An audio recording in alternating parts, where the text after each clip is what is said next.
42-2058. Casa das Cores. Faz parte da sua vida. 5 lojas. Escolha mais perto de você. Efisiomed. Avenida Afonso Pena, em frente ao Círculo Militar. Fone 3028-4949. Ou pelo site www.fisiomed.com.br.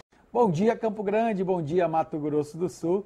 Estamos iniciando mais um programa Família em Foco, aqui pela TV Guanandi, agradecendo sempre a sua companhia, você que nos acompanha todos os sábados e também você que está conosco nas redes sociais, Facebook, Twitter, Instagram e você que envia o seu e-mail no nosso e-mail familiainfoco@hotmail.com. Quero dizer que a sua participação é muito importante para que a gente possa fazer um programa cada dia melhor para você e para toda a sua família. Hoje é dia 1º de março de 2014, estamos iniciando mais um mês. Eu espero que esse mês seja abençoado para você e para toda a sua família.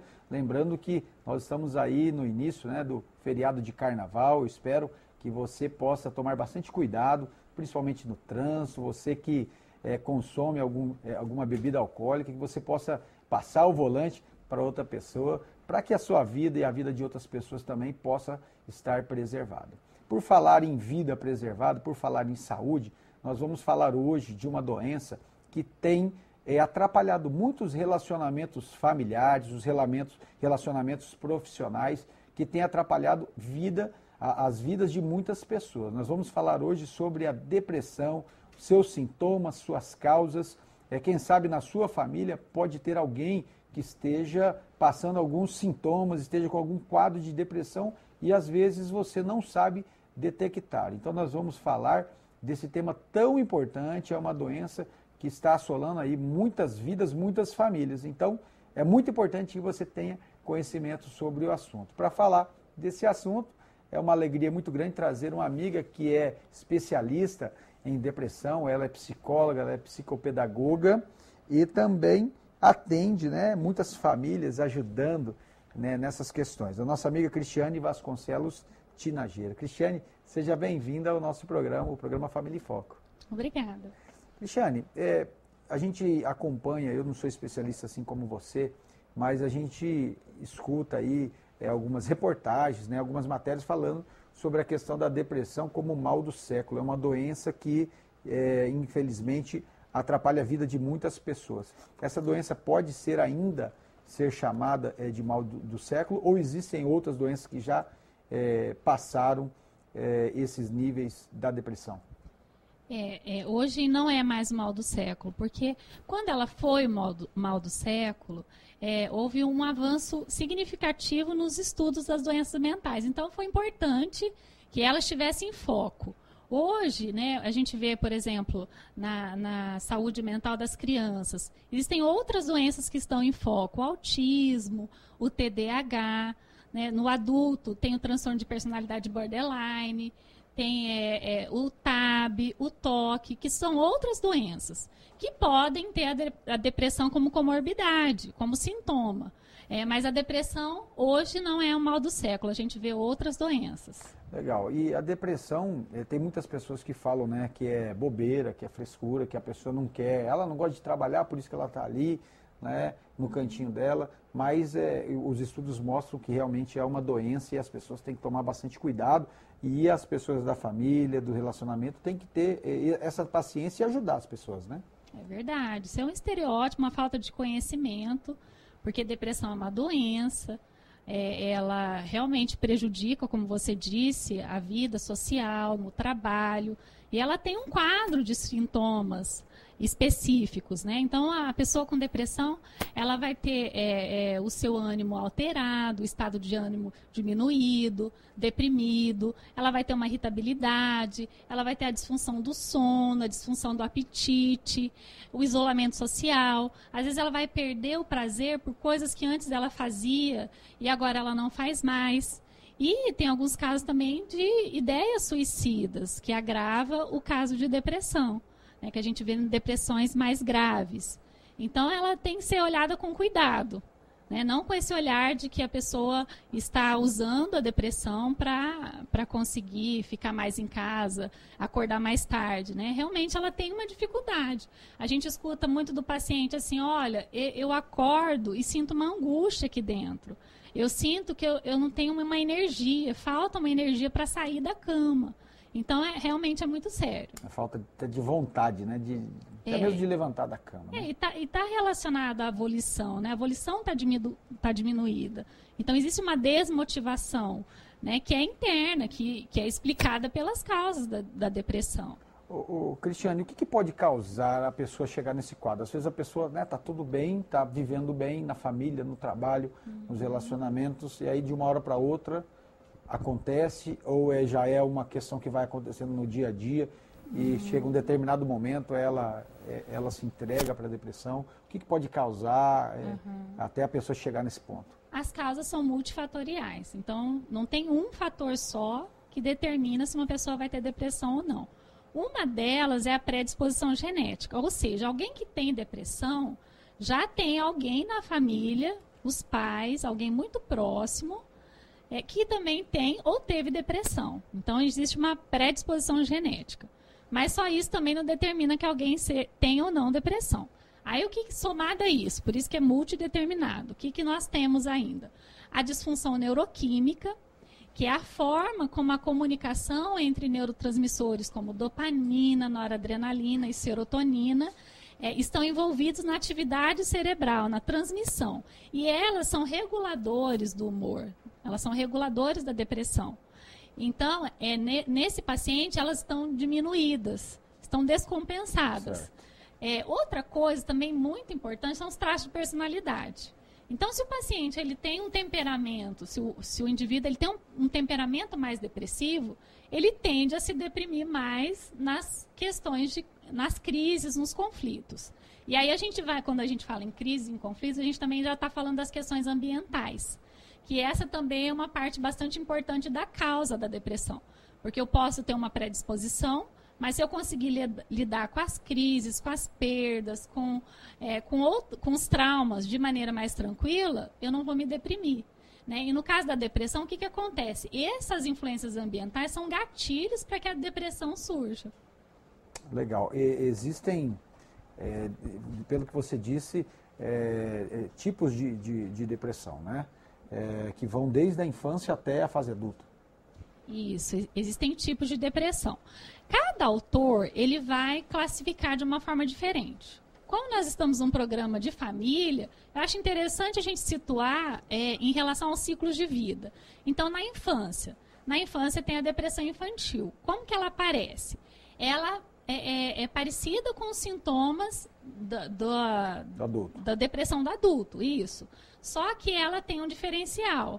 Ela tem os sintomas somáticos, que são as queixas que a criança às vezes apresenta de dor de cabeça, de dor abdominal. Alguma coisa em relação, por exemplo, ao rendimento escolar, que antes ela vinha, um desempenho bom na escola, de repente cai bruscamente. Ou começa a se isolar na hora do intervalo, ao invés de sair da sala, não quer brincar. Então, são sinais que os pais começam a perceber que pode ser que a criança esteja deprimida. Legal.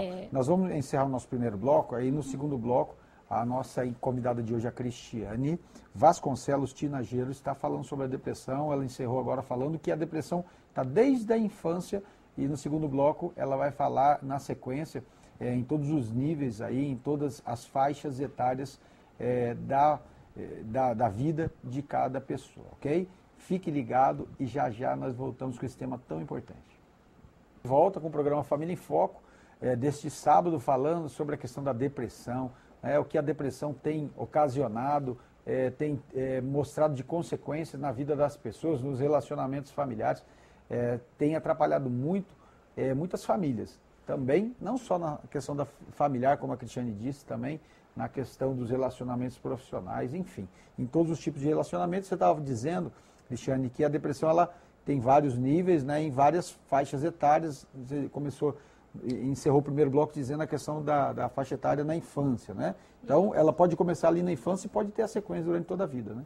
Ou aparecer na infância, e se for uma depressão leve, for tratada, ela pode haver uma cura.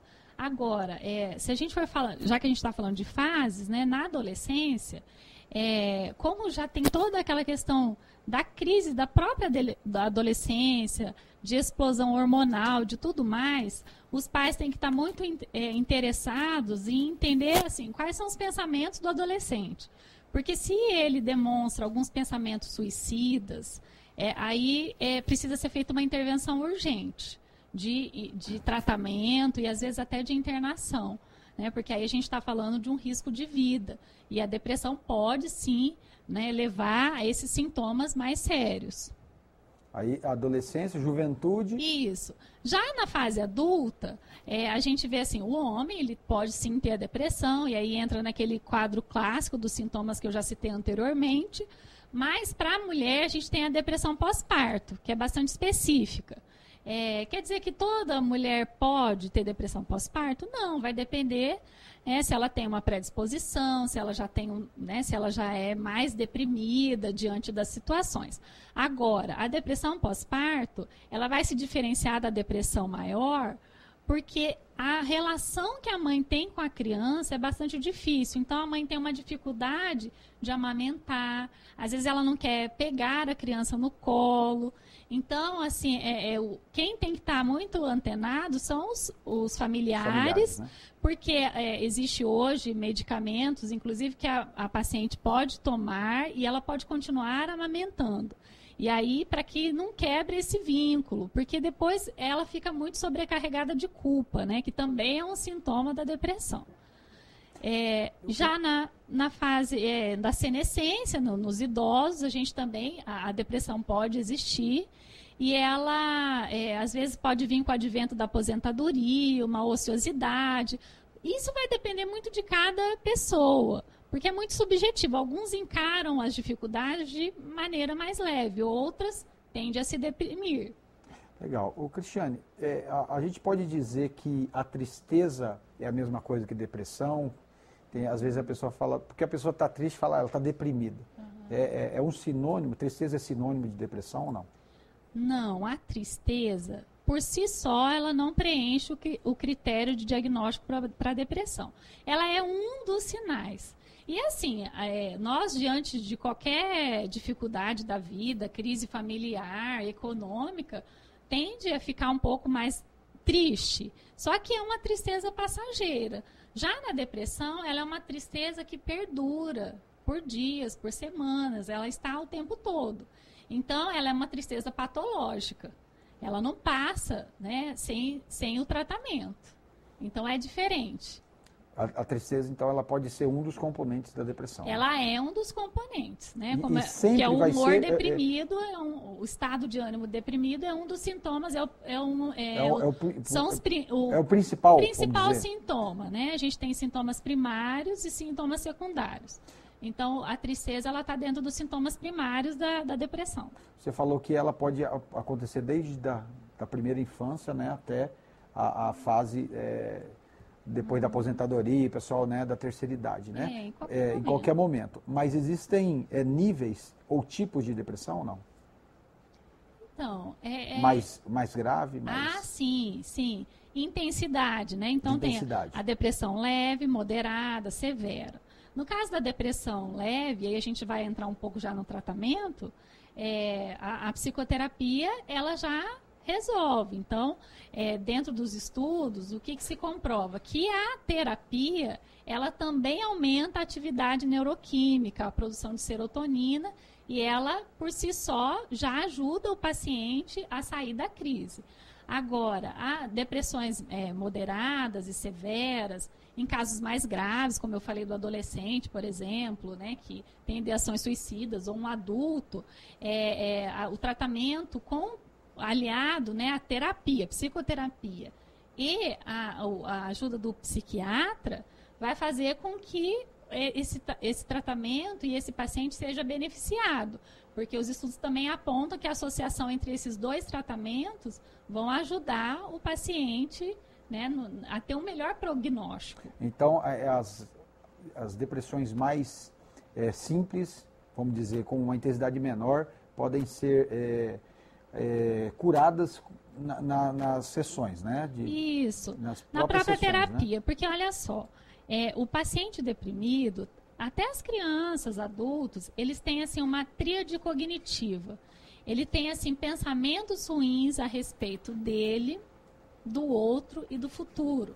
Né? Então, assim, um sentimento de impotência, um sentimento de inferioridade, um pensamento negativo. É como se ele tivesse uma lente um pouco mais, os autores até usam esse exemplo, né? Que a gente tem uma lente mais colorida, o deprimido ele tem uma lente mais ofuscada, mais acinzentada. Então, ele tende a ver a si, o outro, o futuro, de maneira mais negativa. Na terapia, ele vai fazer uma reestruturação cognitiva, porque o terapeuta vai ajudá-lo a perceber e a levar ele a ter pensamentos mais funcionais. Né, porque ele está pensando de maneira mais irracional. Né, e isso, de alguma forma, está afetando a autoestima dele. É isso que eu ia perguntar. E a baixa autoestima, então, também é uma das características. Sim, ela está junto com o quadro de depressão. Né?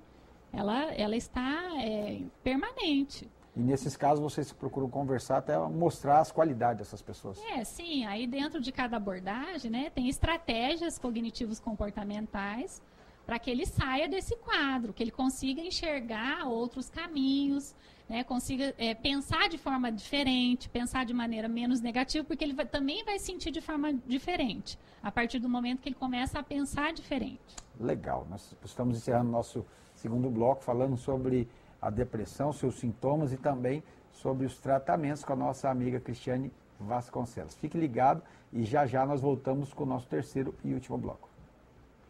Estamos de volta com o programa Família em Foco, hoje, no primeiro programa do mês de março, falando sobre a questão da depressão que tem atrapalhado tanto os relacionamentos familiares. Estamos conversando com a psicóloga e também psicopedagoga Cristiane Vasconcelos Tinageiro, que está levando muita informação legal. Cristiane, de acordo com, não precisa ser dados assim científicos, mas com a sua experiência mesmo, no seu ambiente de trabalho, no seu consultório. Quem fica mais deprimido, o homem ou a mulher? Olha, a mulher. Talvez até por conta de ter uma depressão específica, né, do pós-parto, os estudos também apontam que as mulheres se deprimem mais que os homens. A mulher, ela pode, a questão do sexo frágil, né, que fala, isso aí pode atrapalhar ou não? Que às vezes o homem tem aquela questão de ser mais durão, tal, né? Você acredita que isso pode ajudar com que o homem se deprima menos facilmente, se é que a gente pode dizer assim?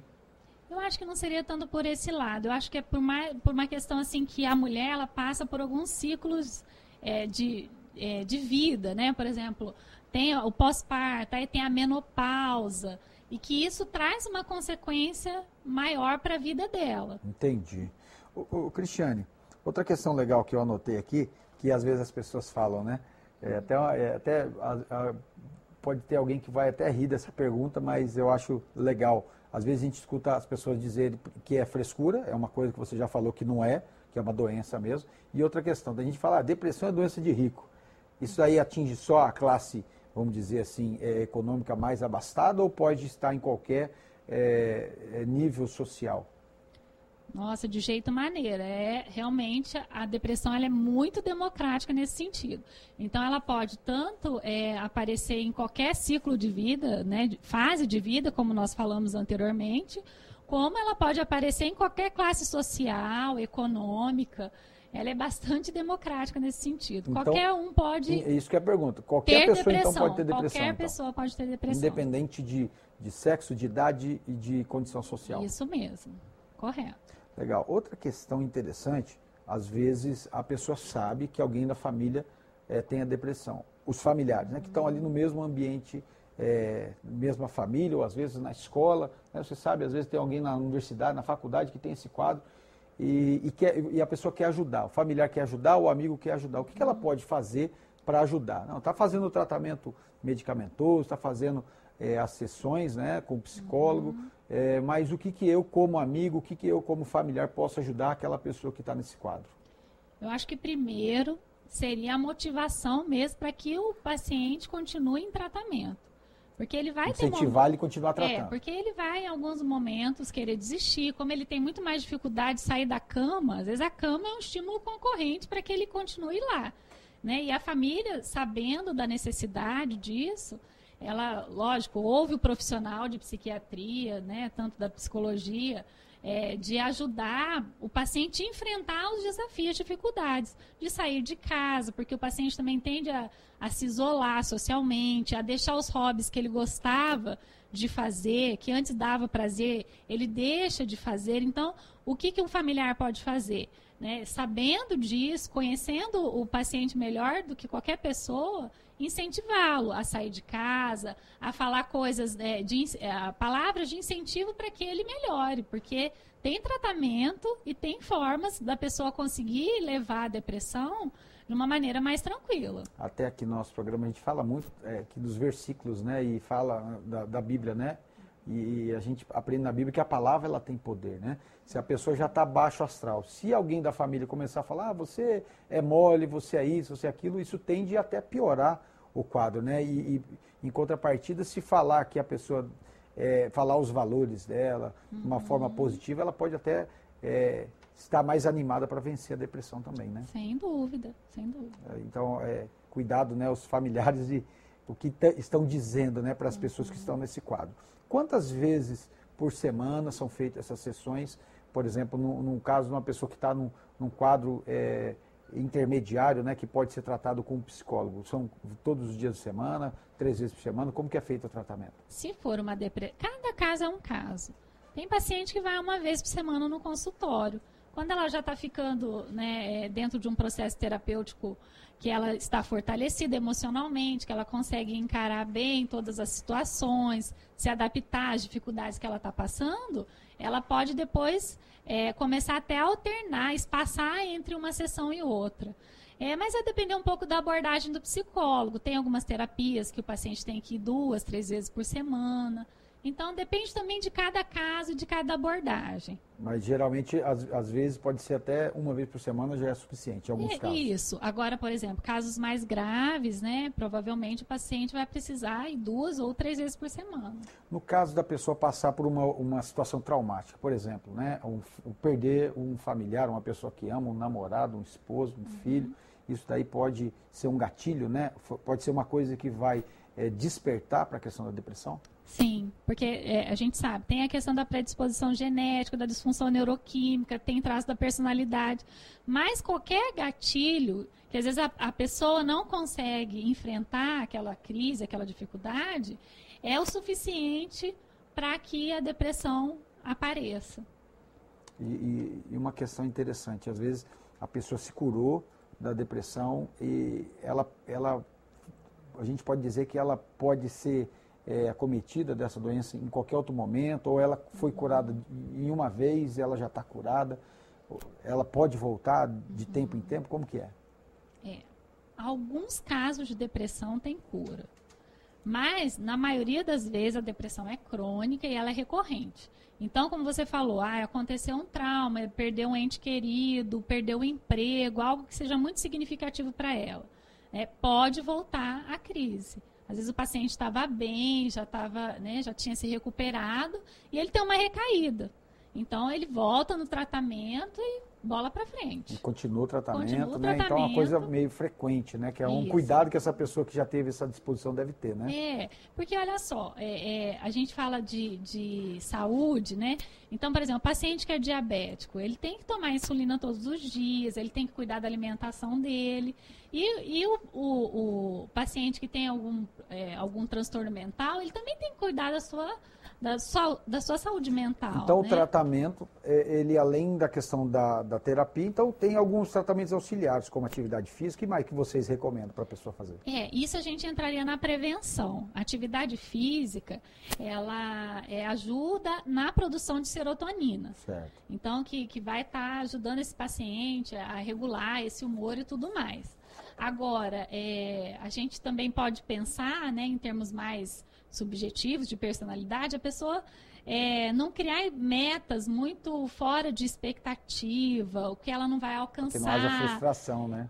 Porque se ela tende a se deprimir, né, ela tem que pensar mais naquilo que é real, que é possível.